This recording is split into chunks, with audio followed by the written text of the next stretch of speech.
Hey guys, welcome back to the channel. I'm here with Chris once more. I'm gonna say that every time I include him in the video. Yeah. Anyways, today we're gonna do something on the Jeep. I already did it on one side, but we're gonna do it on the other. Let me show you. Hey, I'm Chris Fix, and these are the tools you're gonna need. Anyways, I did order some rough country parts.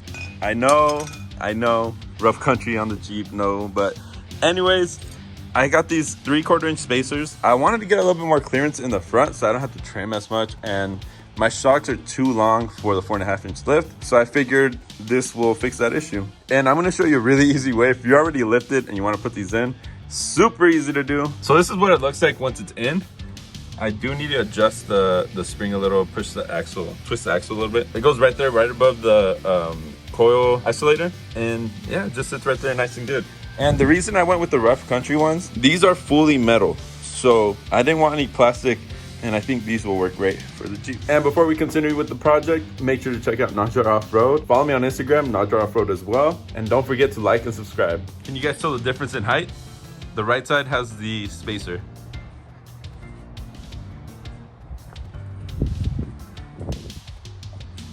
I don't know if you guys can tell, but the other side is definitely lifted. A lot more clearance. So we're using a jack with 2 pieces of 2x4 to lift it up. So let's go ahead and lift it up now. So actually, before I lift it up, I forgot to tell you guys what you need to do this. So you're gonna want some coil compressors. I got these at AutoZone, rented them out. It's like $50, but you get that back.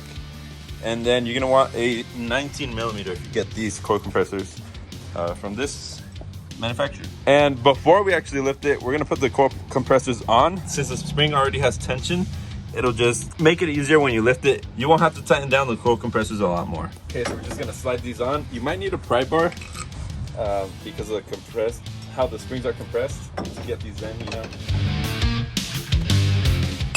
Okay, it's being a little tough to get it in, but the other side was a lot easier. I don't know what's going on over here. It's like halfway in, so just need to tap it in a little bit.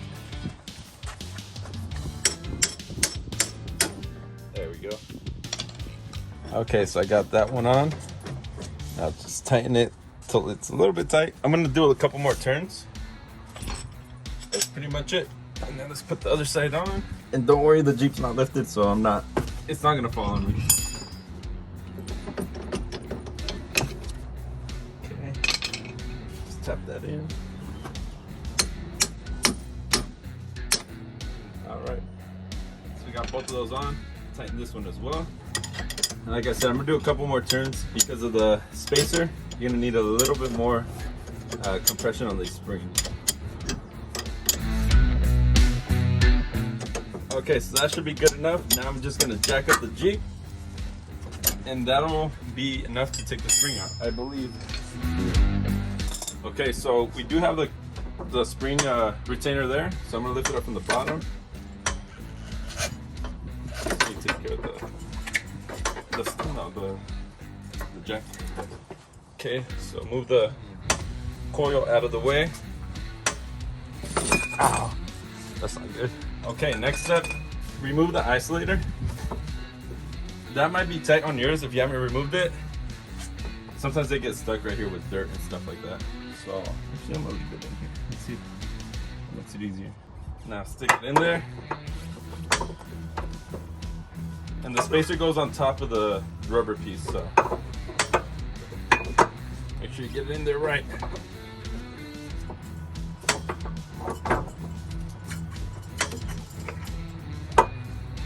Okay, now the spring, make sure you line up the spring with the isolator at the bottom piece, at the stopper there. Okay, lower it a little bit.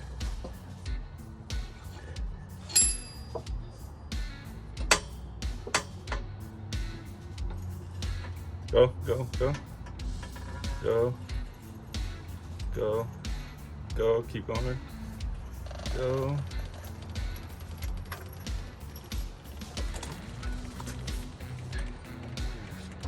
Okay, go all the way.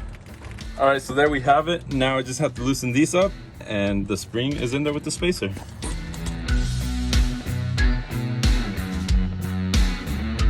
Make sure to pull out the pin, or else you won't be able to remove it. That would help.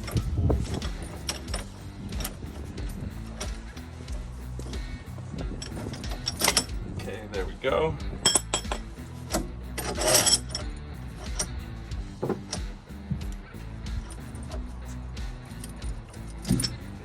All right, there it is. So now just make sure the spring's sitting in there correctly. And it looks like it is.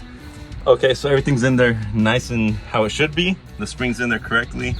It looks a little bowed. I think it's because of the wide angle. It doesn't look bowed from my perspective.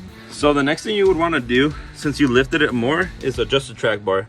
But I do have the new steering coming in. It actually should arrive today. So I'm not gonna mess with that since it's gonna be new anyways. I'm not gonna waste my time doing that. The steering will probably go in next weekend. So that'll be really soon.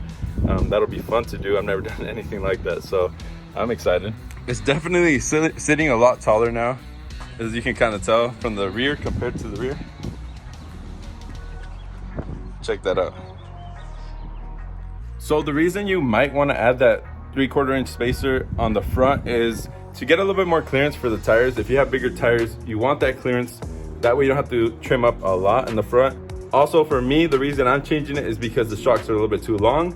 So that clearance, so that 3/4 inch, you know, hopefully that helps with my shocks. That way they don't bottom out. And also you might want to do this if your front springs start sagging, just to get that even look front to rear.